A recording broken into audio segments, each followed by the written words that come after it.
Ce jour-là, devant une petite assemblée, une association franco-maghrébine recevait Jean Daniel. Je me suis installé et j'ai écouté cet homme évoquer longuement l'Algérie, celle de la douleur et du soleil. Comme souvent, des noms sont revenus à la mémoire, ceux d'amis trop tôt disparus. Et parmi les siens, surtout Albert Camus, qui comptait intensément dans sa vie, à l'amitié duquel il tenait profondément, et cette rupture qu'il a évoquée tout à l'heure était à vrai dire pour lui, ce qu'on peut appeler une tragédie. Cette nuit, j'ai rêvé que je désirais mourir après la satisfaction éperdue, voluptueuse, d'un bain de mer dans une eau pure.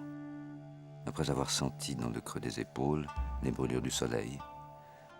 Après avoir remercié le ciel d'avoir dispensé, à côté des malheurs et des désordres, des richesses qui comblent. Et puis avec ce mélange de superstition et de fascination, je ne sais comment m'accommoder de la mort, pas encore. Je ne suis qu'à tenter d'accepter d'être moins jeune.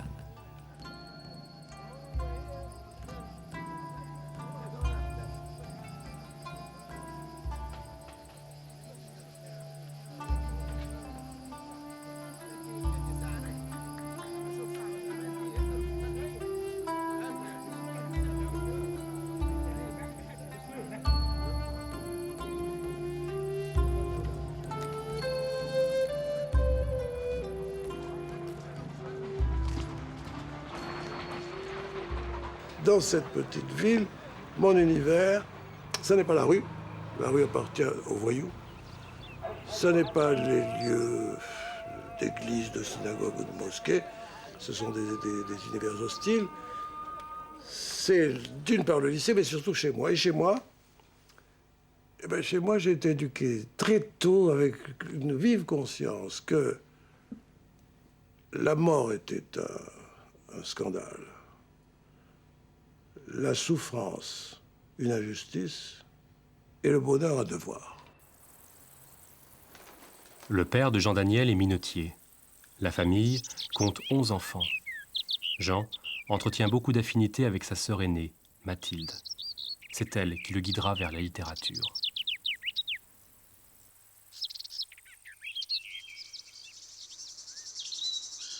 Blida est au pied d'une montagne. Cette montagne qui s'appelle Shrea, qui est aujourd'hui un repère d'islamistes. Et pour mon père, c'était la seule référence. Mon père était, amoureux de la montagne et amoureux de la civilisation montagnarde. Il avait pris de choses très rares, le berbère, le kabyle, par respect pour les habitants. Et au fond, il avait un certain mépris pour les gens de la mer. C'était la paresse, la fausse volupté, et au fond, les gens des plages, c'était des voyous. Tandis que les gens allaient lentement dans la montagne, découvrir la rareté de la végétation, la nouveauté d'un certain nombre de lentisques qui avaient une odeur particulière là-bas. Si bien qu'il y avait ces deux pôles. Ma mère, c'était la mer. Et pour elle, la mer à Blida, c'était une promesse. 15 kilomètres. Et pour mon père, la montagne, c'était une présence. Et entre cette promesse et cette présence, moi, j'ai oscillé avec deux bonheurs différents. Le goût de la nostalgie et le goût de la gravité du côté de mon père, le goût de l'expansion et de la volupté du côté de ma mère. Ce bonheur a toujours été équilibré, canalisé.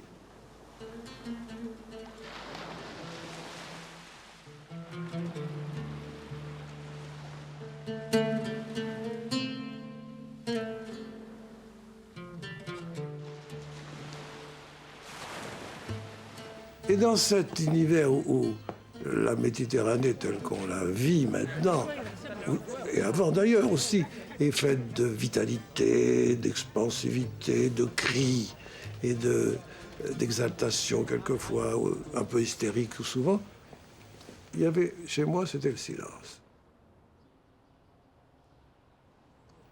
Pour des raisons qui m'échappent, ma famille se croyait au-dessus des autres. Et quand j'y pense... Élu ? Non. Au-dessus des supérieurs, mais pas élu du tout. Et avec des caractéristiques particulières. Par exemple, crier, chez nous, c'était vulgaire. Et c'était un manque de respect à l'égard du père. Il ne fallait pas qu'il y ait un cri. Et quand on est 11, ne pas crier, c'est un petit peu étrange, mais je ne me souviens pas. Il est évident qu'à table, il était interdit de parler de la mort, du sexe et de l'argent. Mais pour tout ce qui concernait le sexe, ça allait très loin. C'est-à-dire pas des divorces des autres. Non, là-dessus, nous avions des rites qui sont peut-être communs à toutes les religions, finalement, ou à toutes les religions méditerranéennes, j'en sais rien. Mais en tout cas, chez moi, c'était extrêmement... et d'ailleurs, beaucoup plus tard, quand François Mitterrand, pour le nommer déjà, découvrira ça, il dira, nous avions au moins ça en commun, c'est-à-dire la grande table, avec la place de l'Ange. Il y avait toujours une chaise vide pour recevoir le pauvre. Cette chaise vide, habité par un ange éventuel, ça est resté très très beau et très frappant.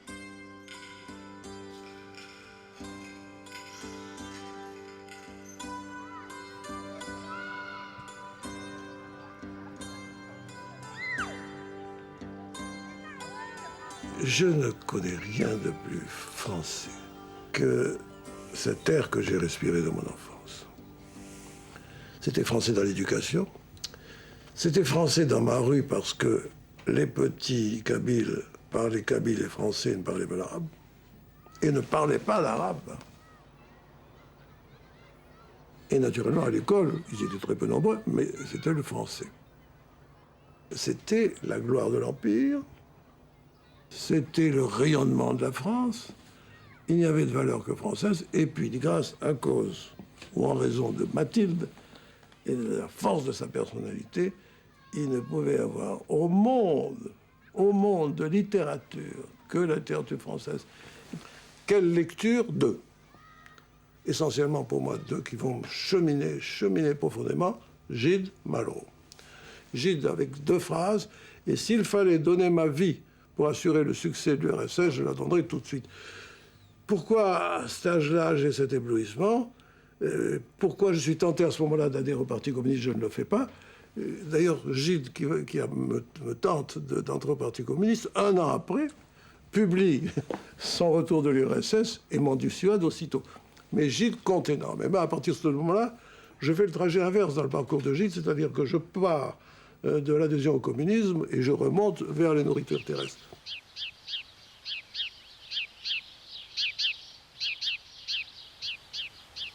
Avec l'espoir, ça se décide dans mon esprit, plus ou moins consciemment, mais ça se décide.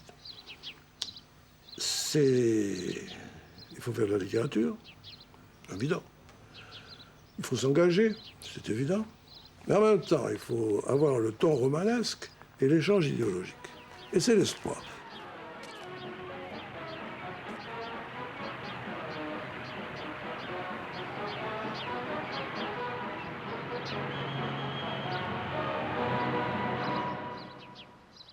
Dans cette adolescence, en somme protégée, comment me viendra l'idée d'un engagement futur? Comme j'étais scout, il m'est arrivé quelque chose de particulier, c'est que, comme on disait, nous avions des bérets avec la marque l'insigne de la Sisaine. Et puis il y avait chez moi une femme de ménage, non, une bonne, espagnole, et qui avait un fils qui est devenu mon ami. Et cet ami, qui s'appelait Vincent Pérez,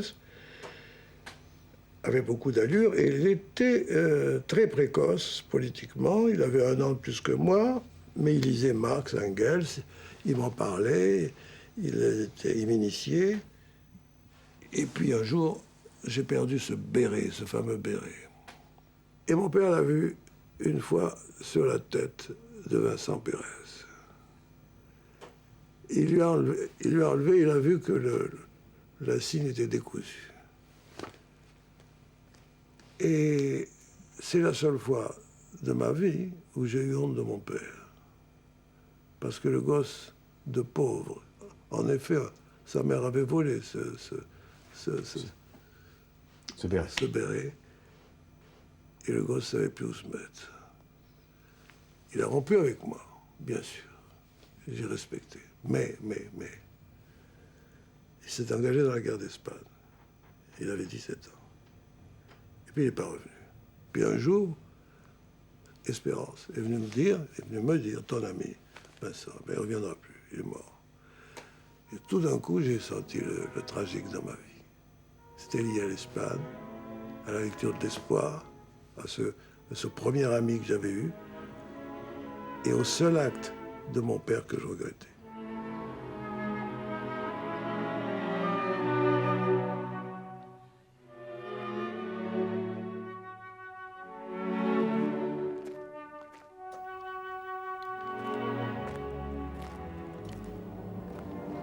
La guerre vient surprendre le jeune étudiant en philosophie. Fasciné, comme il le sera toute sa vie par le général de Gaulle, Daniel décide en 1943 de rejoindre avec un groupe d'amis algérois les troupes françaises dirigées par le général Leclerc. Engagés dans la 2e DB, ils remontent l'Afrique du Nord et prennent des bateaux pour l'Angleterre.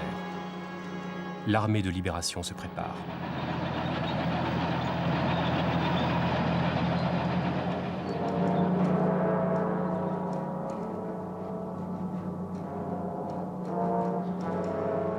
J'ai connu une période où ce qu'on appelait la gauche parlait de plus de devoirs que de droits. Et en ce moment, c'est inimaginable pour les gens. Autrement dit, qu'est-ce que c'était que d'être français? C'était d'être républicain. C'était de ne pas trahir la Révolution française. C'était de se souvenir des bâtisseurs des cathédrales et tout ce que vous voulez, bien sûr, peu importe. Mais ça comportait un certain nombre de devoirs.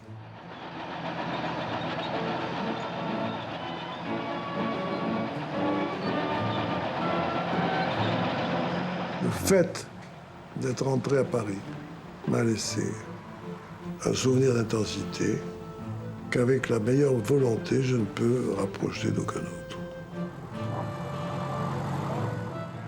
J'ai des souvenirs de douaneaux, si vous voulez, de photographes comme Brony, de scènes, surtout de jeunes filles. Surtout de jeunes filles, parce qu'au fond, ça a été le plus grand soulèvement de joie que j'ai jamais vu au monde, chez les jeunes filles. Étions-nous particulièrement sensibles à ça? Je n'en sais rien.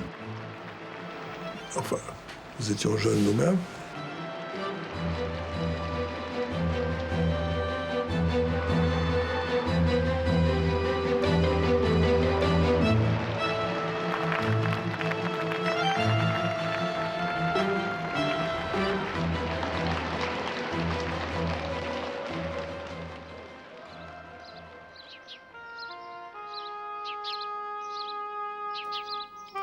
Après la guerre, Jean-Daniel se voit confier un emploi à la présidence du Conseil. Chargé de rédiger des discours, il n'y restera que 6 mois, préférant se consacrer à la création d'un journal, la revue Caliban. C'était une revue qui se voulait de vulgarisation culturelle. Au départ, elle voulait lutter contre l'influence du Reader's Digest qui avait indigné les Français. Et un jour, Camus m'a téléphoné à Caliban pour me dire « Vous êtes Jean-Daniel ?» Je dis « Oui, mais vous devriez publier Tolstoï, Ivan Ilitch, et La Maison du Peuple de Louis Guillaume. » Je dis « Oui, à la condition de vous connaître, je ne vous connais pas. » Enivré par le fait qu'il m'avait dit « Allô, Albert Camus ?» Je suis allé. Il y a eu un coup de foudre de mon côté, c'est pas du sien. Mais j'en ai profité, pas toujours un petit peu avec du l'entre-genre. Je lui ai dit « Écoutez, vous allez me faire une préface pour La Maison du Peuple. » Oui, non, oui, non, oui. Je reconnais bien là les gens de chez nous c'était l'Algérie. Et c'est le début de l'amitié. Et à ce moment-là, à Caliban, tous les amis de Camus étaient là, tous. Y compris quelquefois les secrétaires, ce qui me posait quelques problèmes. La disparition d'Albert Camus, c'est le glas de notre jeunesse. Notre jeunesse, celle des dizaines d'hommes qui l'entouraient dans les années 1940, celle des milliers qui le lisaient, le suivaient, attendaient tout de lui. Une certaine jeunesse aussi de la Méditerranée et de l'Europe, dont Camus, à force de passion précise, avait fini par incarner tout à la fois le désespoir et la volonté de bonheur.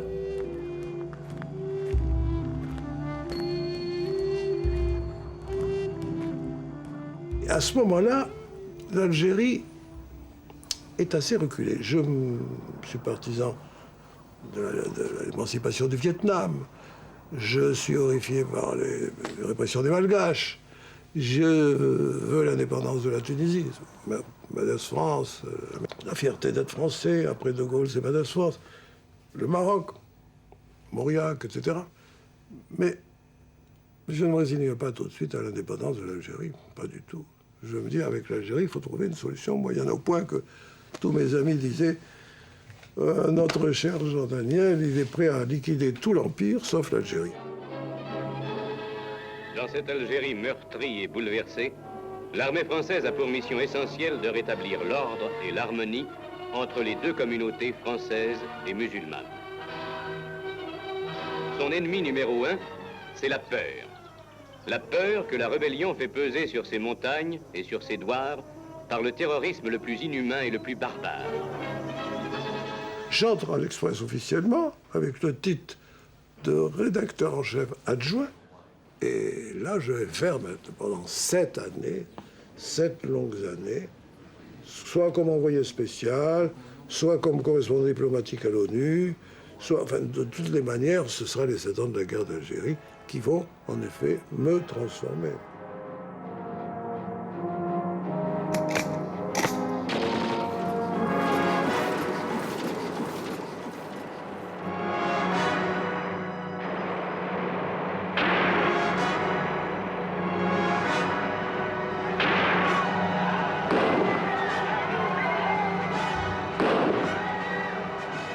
Quand arrive la guerre, il y a le manifeste, le 121. C'est 121 intellectuels qui décident d'appeler à la désertion, purement et simplement. J'étais à l'Express, je reçois qui? Marguerite Duras et Dionys Mascolo, qui viennent tous les deux, me disent tes articles sont formidables, on sait que ceci, que cela, il faut que tu signes. Je lis. Je dis, déserteur, ça veut dire que vous voulez qu'on ne défende plus les pieds noirs. Au moins, vous mettez 3 lignes.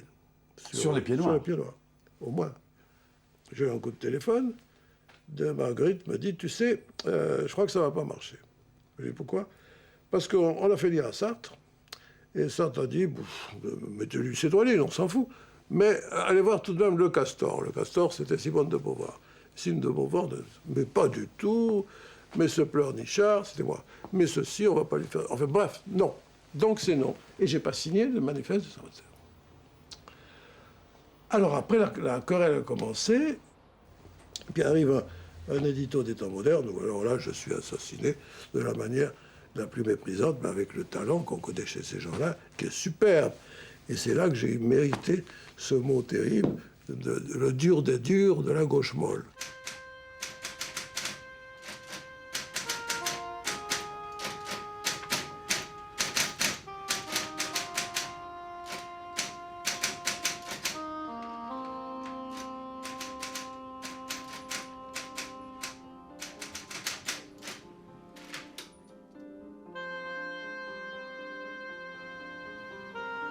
Dans les gorges de Palestro, une opération déclenchée faisait fuir les montagnards.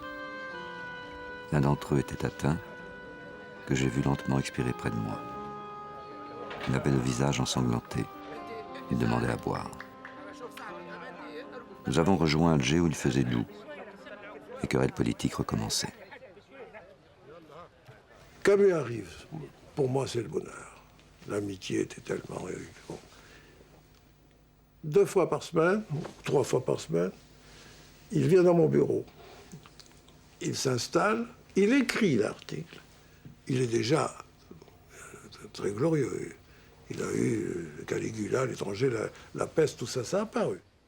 Il affecte de me soumettre ces articles auxquels je...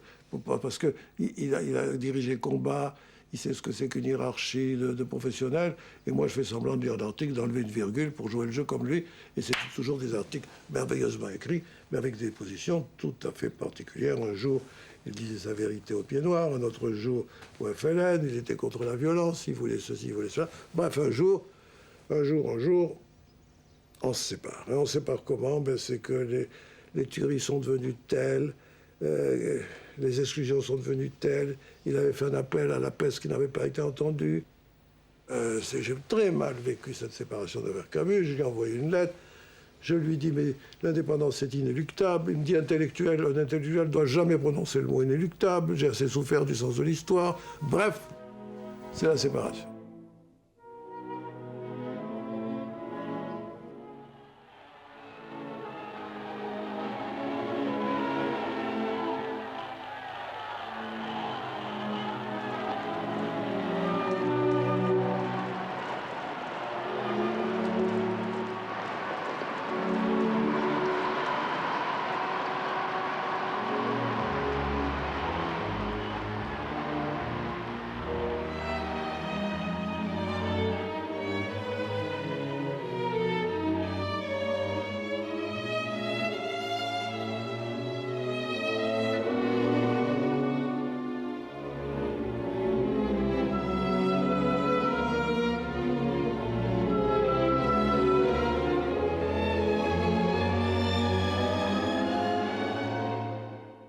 La situation actuelle de l'Algérie, je la vis comme un échec personnel.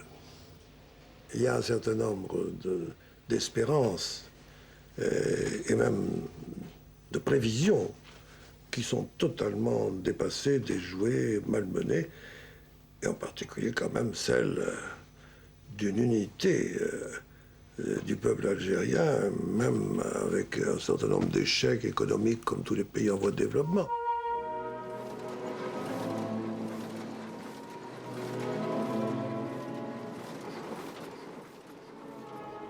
Vous comprenez, comment voulez-vous que quelqu'un comme moi, qui a vécu tous les bénéfices de l'école républicaine, qui a vu à quel point les révolutionnaires algériens, qui étaient mes condisciples, en étaient fiers. Quand ils ont su prendre, et ils le montraient de la France, tout ce qui était positif, malgré les horreurs du colonialisme, comment voulez-vous qu'on réagisse d'abord par le premier résultat qui fait que l'Algérie a été l'un des pays qui ont le plus asservi la femme, de manière officielle, et que pour le moment, nous ayons le choix entre une société civile qui progresse indépendamment de son État et un État qui réprime indépendamment du développement de l'islamisme.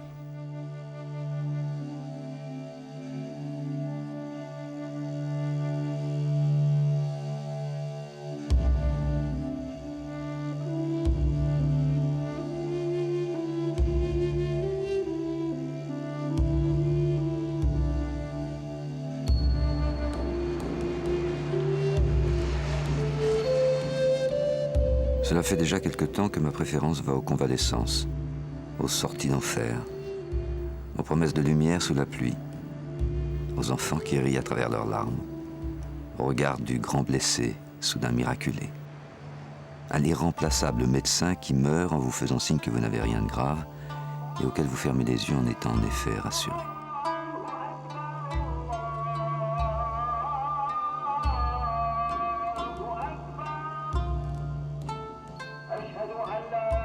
Mais à ce moment-là, je vais à Bizerte. En reportage, je suis blessé à Bizerte très gravement.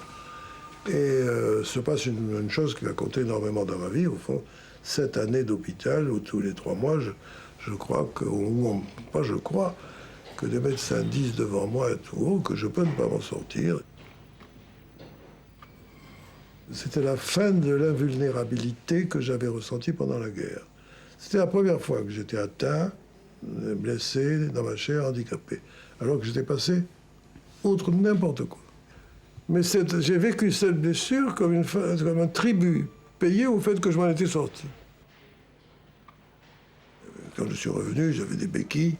Je suis resté longtemps avec des béquilles. Je suis revenu à l'Express où ils avaient été parfaits avec moi, sur l'hôpital, surtout, etc. Mais quand je suis revenu, j'étais l'ancien combattant qui avait son passé, enfin son avenir derrière lui, si j'ose dire, et puis qui était bon qui était plus digne de considération que d'encouragement. En tout cas, ils m'ont reçu comme ça. Et quand ils m'ont reçu comme ça, il m'est revenu, ça c'est mon bout de la convalescence, une sorte de triomphe une volonté de vivre, un dynamisme particulier. J'ai cette idée, je vais aller voir Kennedy, puis ensuite je vais voir Castro. Par chance, Jean Daniel réussit à rencontrer Kennedy en tête-à-tête pendant 1 heure. Le président des États-Unis le charge alors de transmettre un message à Castro que Daniel doit retrouver le lendemain à Cuba. Le lendemain, j'apprends pendant le déjeuner avec lui que Kennedy meurt. Je vois les réactions de Castro pendant la mort de Kennedy. Il m'a dit le message qu'il aurait voulu que j'apporte à Castro. Je publie ça et ça fait le tour du monde.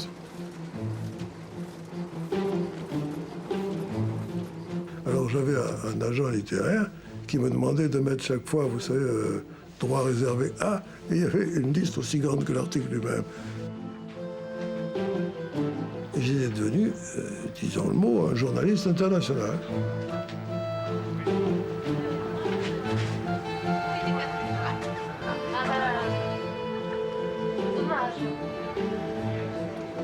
En 1964, Claude Perdriel propose à Jean Daniel de prendre la direction d'un nouveau journal à partir de l'équipe de France Observateur.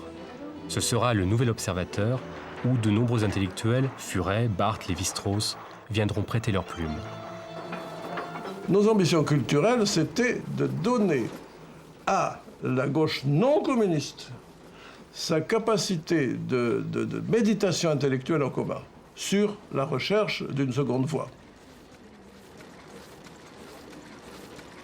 La grande affaire, ça a été en effet de savoir qui avait une légitimité pour lutter le plus efficacement en faveur d'une démystification et d'une démythification du communisme.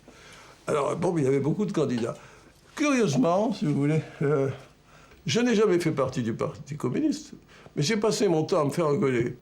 Soit parce que je n'en avais pas fait partie, soit parce que je n'étais pas assez critique aux yeux de ceux qui l'avaient quitté.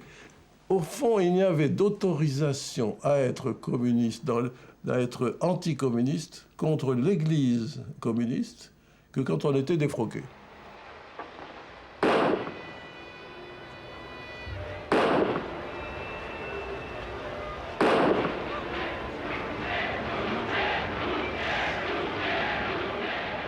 Il y a eu d'abord, dans les temps modernes, la revue de Sartre, la revue qui ne voulait pas rompre avec le communisme, avec le stalinisme auparavant, la revue dont on ne savait pas encore qu'elle avait fait la moindre conversion, et la publication d'un texte, d'une nouvelle de Solzhenitsyn intitulée « Une journée dans la vie d'Ivan Denisovitch ». Je n'attendais que ça, puisqu'au fond, depuis le début, je cherchais comment légitimer une séparation de ces communistes qui incarnaient la légitimité ouvrière et la légitimité prolétarienne. Et là, c'est Solzhenitsyn, c'est l'archipel du Goulag. Je vous dirais que cette lecture m'a tourmenté comme on découvre un second holocauste. Eh bien, peut-être que pour ces choses déjà connues, pour le rapport Khrouchtchev, il fallait Solzhenitsyn pour nous faire comprendre que ce peuple qui avait été héroïque, qui avait perdu 20 millions des siens en nous sauvant du nazisme, avait été aussi avant martyr en perdant 20 millions sur la période stalinienne. Alors, vous voyez l'importance que ça peut avoir. Pour moi, je ne peux plus penser les mêmes choses après la lecture de l'archipel Goulag. Et c'est cette coïncidence, et c'est pour ça qu'on est à sa place dans cette émission littéraire, entre le génie littéraire d'un grand messager et l'importance de ce qu'il a vécu, de ce qu'il véhicule, de ce qu'il fait passer, de son pouvoir de contagion, qui me semble une chose exceptionnelle.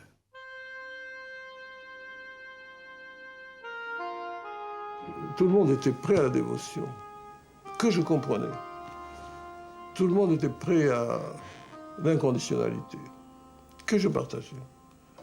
Mais là, j'ai voulu savoir ce qu'il pensait du colonialisme et je lui ai dit. Alors, pensez-vous être bien informé sur l'Occident? Si vous voulez une phrase pour vous préciser, puisque votre visage me donne l'expression d'un manque de clarté de ma part, je veux dire qu'il y a eu des mêmes combats que ceux que vous avez menés chez des gens qui n'avaient pas le génie littéraire ni la détermination, mais ce n'étaient pas des combats contre le communisme. c'était des combats contre le colonialisme, c'était des combats contre le capitalisme, et que ces combats-là, ils sont les mêmes que les vôtres. Et c'est dans la construction d'un avenir commun que nous voulons intégrer le vôtre. Et tout d'un coup, me voilà distant de vous, alors que pendant un an, avec vos œuvres, j'ai vécu avec vous. Запад с востока виден больше. L'Occident est plus visible de l'Orient que l'Orient ne l'est de l'Occident. On le voit mieux d'Orient parce que l'Orient est une espèce de milieu opaque. Tout y est fait pour que vous ne puissiez pas le voir. Nos journalistes ne diront rien. Nos parlementaires n'ouvriront pas leur bouche, ils ne font que lever la main. Mais votre société est telle que tous peuvent s'éclairer mutuellement. Le Parlement met en question le gouvernement, les journalistes décrivent tout ce qu'ils voient, écrivent tout ce qu'ils veulent, et tout ça est en pleine liberté. Et en résultat de tout ça, vous-même, vous mettez vous-même sous des sunlights comme ceux sous lesquels nous nous trouvons actuellement, alors que l'Orient se trouve dans l'obscurité, dans le fond de la salle, là où on ne voit rien, dans les ténèbres. Dans mon intervention, j'avais paru pour les uns impertinent, pour les autres gênant, pour les autres curieux. Raymond Aron écrira dès le lendemain qu'il s'était gêné comme une sorte qu'il avait eu honte d'être qu'un Français s'exprime de cette manière. Je ne sais même pas s'il n'a pas dit qu'il avait honte dans cette chose en commun qu'il avait avec moi, qui se trouvait la judéité, mais c'était un petit peu ça transparaissait.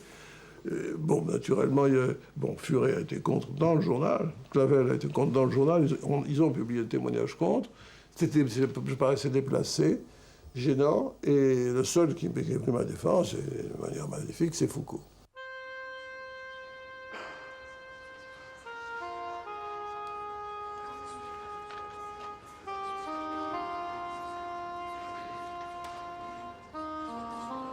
Plus on épargne, moins on consomme, moins on produit, moins il y a d'emplois, moins il y a d'emplois, moins on a besoin d'épargner, et puis pouf, ça s'écroule.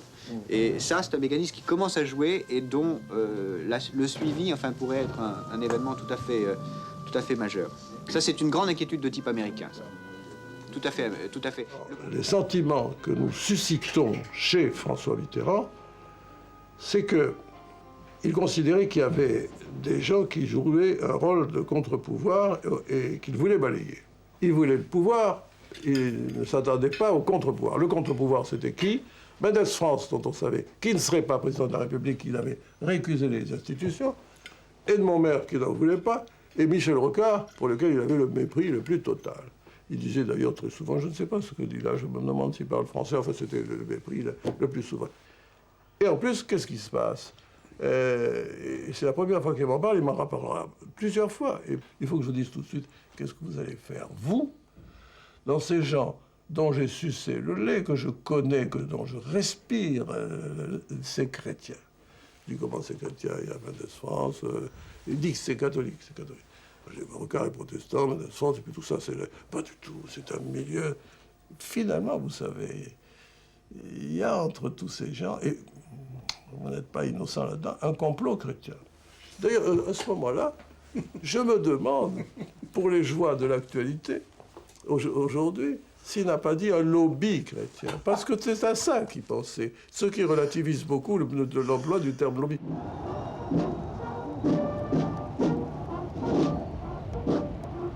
Mais quand arrive là le succès, Mitterrand nous invite pour célébrer sa victoire, rue de Bièvre, et puis il y avait, je me souviens, Claude Pédriel qui représentait à ce moment-là le matin. Et moi, l'Observateur, il dit, citant Léon Blum qui avait reçu les gens de vendredi, vous nous avez probablement fait gagner les 300 ou 400 000 voix qui étaient décisives pour, etc. Bonne citation, bonne culture, nous, ça nous fait plaisir, etc. Sauf que il y avait près de lui quelqu'un, c'était Daniel Mitterrand qui a dit, sauf que la façon dont ils ont salué la victoire, et en me regardant en disant, dont vous avez salué la victoire, c'est une façon qui est tout à fait nuancée. Et qu'est-ce que c'était cette façon? Elle avait raison. Je citais le propos de Charles Maurras quand Pétain arrive en disant « Nos idées sont au pouvoir ». Alors je disais « Nos idées, non. Elles ne sont que partiellement représentées ». Je citais les noms des gens qui les représentaient. Et je disais, il va y avoir un débat pour lequel nous avons un enthousiasme sans limite, mais c'est ce débat qui nous intéresse avec le succès des idées de ceux qui nous représentent et près de qui nous sommes proches. Autrement dit, nous allons alimenter l'opposition intérieure dans le gouvernement contre François Mitterrand.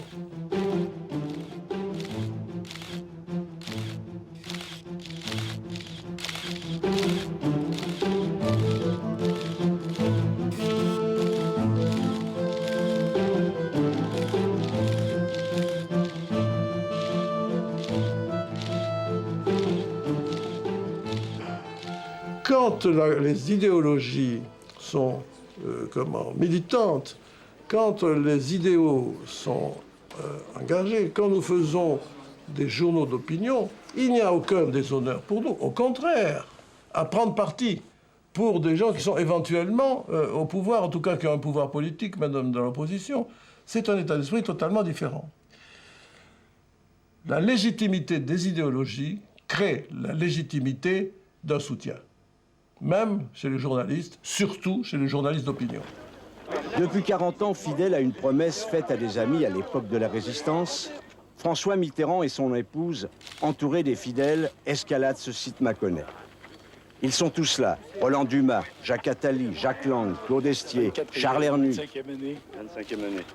Dans la nature, je vous échappe un peu. Hein? Qu'est-ce que vous pensez de ça? Ce n'est que la compagnie des buis, hein? Et des roches. Je comprends, il faut un temps pour tout. Oui, oui, je ne pense pas que vous soyez désagréable. On essaie d'être le moins présent possible tout en étant là. Non, je ne me plains pas de vous. Mais enfin, dans quelques temps, je peux vous montrer là, ce sera... La cour, elle était incroyablement obséquieuse, intimidée, souvent formée d'esprits tout à fait remarquables, qui donneront d'ailleurs des futurs ministres dans d'autres gouvernements. Mais la cour restreinte était la cour d'une sorte de despote pas très souvent éclairé. Mais il y avait dans cette cour, créée par lui, suscitée par lui, qui divisait pour régner, qui promettait tout aux mêmes gens, et qui ne disait pas tout, même sur le plan des informations. Je me souviens dans les avions, puisque j'étais invité 6 fois par lui à faire un voyage. Et les 6 fois, il y avait un rite, je partageais un déjeuner avec lui. Et là, il y a Taine, Renan, Byzance, voilà, l'art, la littérature, la musique qui n'y connaissait rien du tout.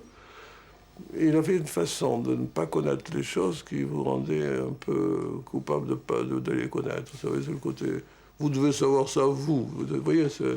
Et je repartais. Et au moment où je repartais, alors c'était tous les gens de l'avion qui venaient vers moi, assis par terre, les uns comme ça. Qu'est-ce qu'il a dit? Qu'est-ce qu'il a dit? Qu'est-ce qu'il a dit? Je faisais des récits. En général, je me souviens de gens, d'amis, qui étaient un petit peu déçus parce que c'était sans doute culturellement intéressant. Mais sur le plan des scoops, ça manquait un peu d'épaisseur.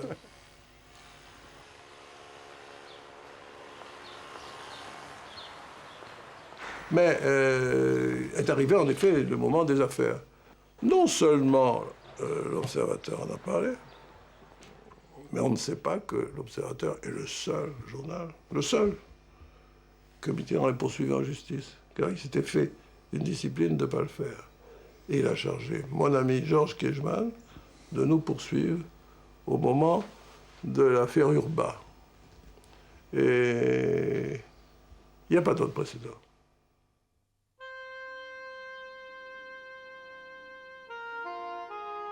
Et aujourd'hui, depuis mai 81, c'est pour ça que je dis que vous avez partiellement tort, on sent que le Nouvel Observateur, c'est la conscience malheureuse. La conscience malheureuse de la gauche, mais qui veut encore s'ancrer à gauche, alors que pendant 20 ans, tous les rendez-vous de gauche ont été manqués. Finalement, le tiers-mondisme, on a vu Jean-Daniel saluer l'arrivée à Saïgon des Vietnamiens du Nord comme un grand moment de la conscience universelle. Il a su, après, réajuster le tir, mais si vous voulez, je crois que ça illustre ce que j'appellerais les rendez-vous manqués de la gauche française. Mais où est le temps, Jean-Daniel? où vous parliez des grandes lueurs du Vietnam et de Cuba. J'ai l'impression que chez vous, 20 ans, c'est plutôt l'argent gras que le mélange. Alors, juste en passant, évidemment, il y a un petit coup de chapeau, père fondateur du journal, tous ceux qui ont crapahuté dans les Djebel de Saint-Germain-des-Prés, qui ont versé, si j'ose dire, un sang d'encre pour l'Algérie algérienne. Il faut savoir en quelque sorte qu'on se dirige avec une boussole qui indique assez systématiquement le sud. Alors il suffit de retourner la boussole pour avoir l'idée juste, quand il y a une idée qui sort. Et ça, on l'a vu sur les États-Unis, on l'a vu sur le Vietnam, on l'a vu sur un certain nombre de choses. Mais le repentir est toujours là, ça c'est excellent sur le plan intellectuel. Oui, alors Jean Daniel et Emmanuel Leroy-Ladurie. Des années après, souvent, c'est bien trop tard.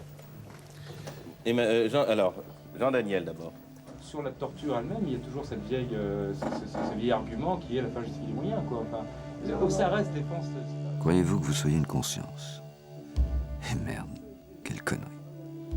Et quel échec d'en avoir donné le soupçon de l'ombre de l'idée. D'avoir laissé penser que je voulais prêcher, sermonner, chapitrer. Il y a mal donne, et d'abord avec moi-même. Qui, moi? Un certain égo fier de ses incertitudes.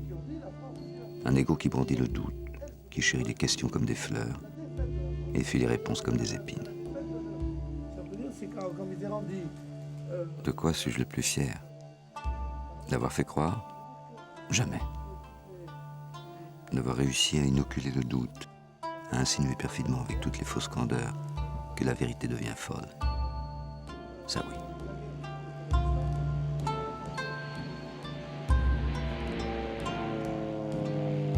Quand l'Algérie est indépendante, Ben Bella fait son premier voyage en Égypte.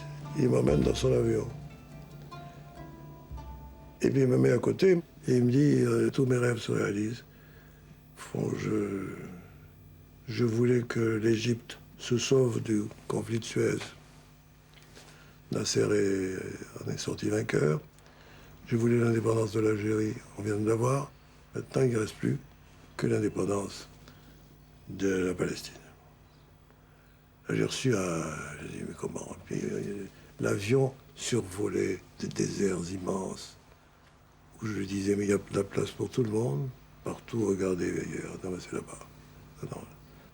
Et il a commencé à me parler avec telle radicalité, un tel lyrisme, une telle imprégnation, une telle solidarité des Palestiniens, une telle volonté d'éliminer, de finir par éliminer Israël, une idée qu'ils avaient le nombre, le temps, l'espace, et que cette greffe coloniale, j'ai été très vite familiarisé avec l'idée injuste, mais l'idée vécue par les Arabes qu'il s'agissait d'une convulsion du colonialisme, d'une séquelle du colonialisme occidental. Et que, irresponsables de la Shoah, ils héritaient du colonialisme. Un jour, il y a eu une réunion avec Arafat, c'était l'année où Mitterrand l'a reçu pour la première fois. Vous vous souvenez d'une histoire caduque? Paris, Arafat en rêvait. La France de De Gaulle, sensible au drame palestinien depuis 1967. La France de Mitterrand, qui a protégé le départ des troupes palestiniennes du Liban en 82 et 83. En franchissant ce matin le perron de l'Élysée, Yasser Arafat prenait un nouvel engagement moral et politique, car le président Mitterrand, l'ami d'Israël, l'a incité à multiplier les assurances données au peuple juif.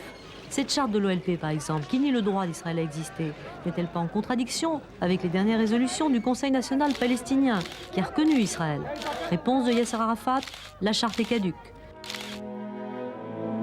La charte palestinienne contenait une disposition destinée à supprimer Israël de la carte du monde. Et c'est cette disposition que les Français voulaient obtenir d'Arafat qu'elle soit supprimée.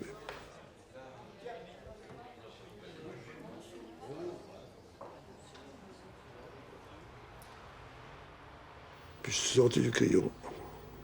Puis je les ai vus s'avancer vers moi.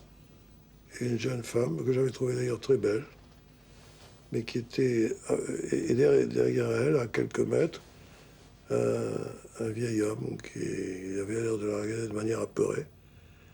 Et cette jeune fille est venue, elle m'a craché dessus. Elle m'a dit, ouais, ça c'est mon oncle qui est déporté, et vous venez de voir l'un des responsables. Alors ça frappe quand je suis rentré en particulier. Et savoir qu'autant que les gens de l'Ouest, les gens de l'Ouest, je ne les respectais pas. C'était porté, j'étais prêt à l'admirer. J'étais sûr de pouvoir l'admirer. Il reste que l'idée qu'Israël puisse être une puissance occupante, mais insupportable. La manifestation se disperse et la bataille quotidienne de Netzarim commence. Les Palestiniens attaquent les positions israéliennes autour de l'implantation. Les soldats ripostent par des rafales. Là, il y a quelque chose d'assez pathétique dans cette condamnation d'Israël à tuer.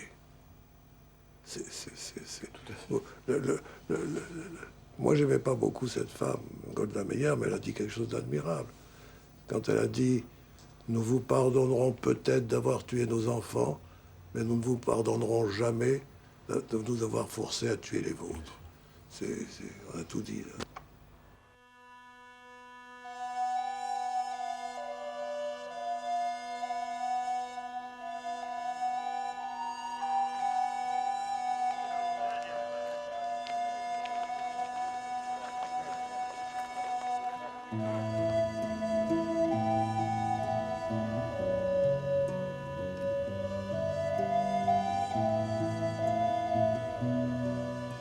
Pour moi, Dieu était celui auquel parlait mon père et à qui il parlait.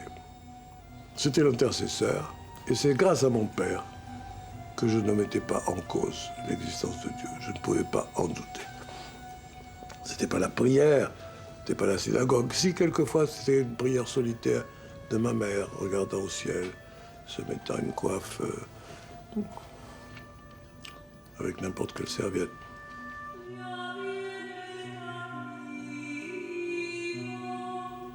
Quand mon père meurt, je ne crois plus en Dieu.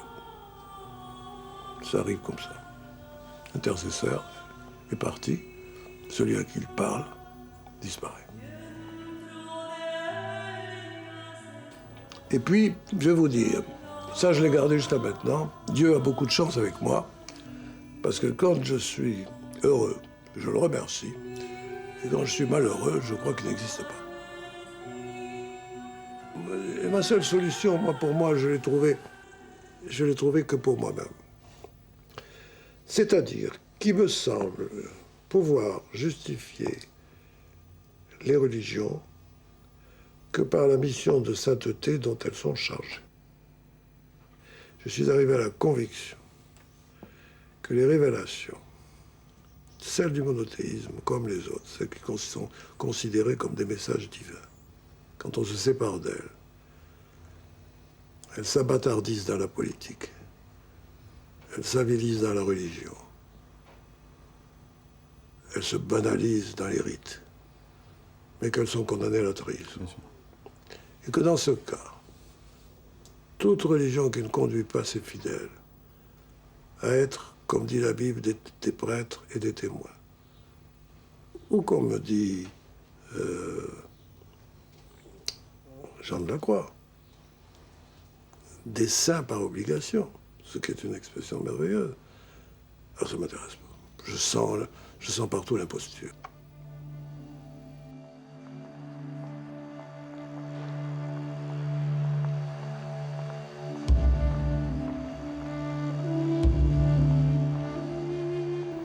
Avec le temps, en fin de carrière, la réflexion aidant, sollicité de prendre parti encore maintenant sur tous les plans, ne sachant pas où donner de l'indignation, je me suis fait à la fois un devoir qui correspond à un élan de n'avoir plus de jugement que comparatiste. Si on me demande de parler du Maroc, je me souviens de l'Iran. Si on me demande de parler de l'Iran, je me souviens de l'Afghanistan. Et ce n'est pas trois pays cités au hasard, parce qu'il y a des expériences qui sont plus ou moins musulmanes, plus ou moins religieuses, plus ou moins islamistes, mais avec des distances. Et que c'est vrai qu'à la fin des fins, dans ce monde, sur cette planète de terreur, où l'homme déteste l'homme et où les pays s'entretuent au nom de Dieu, il y a des degrés. Et que nous sommes dans cette obligation du relatif pour vous juger des choses absolues.